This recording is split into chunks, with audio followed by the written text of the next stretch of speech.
So here is how you can turn on the blue light mode on the iPad. Let's get started. If you're new on this channel, make sure you subscribe so you don't miss tutorials like this one.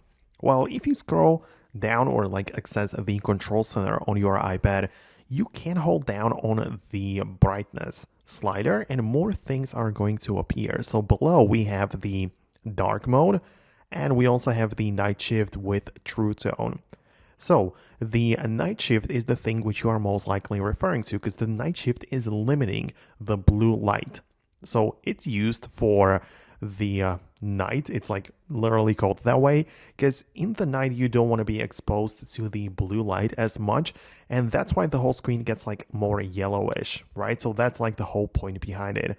And now it just depends on how you want to have it set up, right? If you want to allow blue light on your iPad, make sure night shift is not enabled. If you want to limit the blue light, just make sure it's turned on, right? So that's just how it works.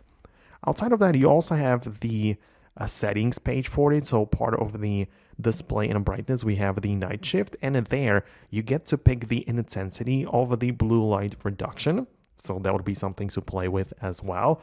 Plus, you also have the scheduling, right? So some people prefer to have it like sunset to sunrise, like literally based on their location and a time to enable the blue light filtering during night and have it turn off in the morning. So I guess you can set it up that way too.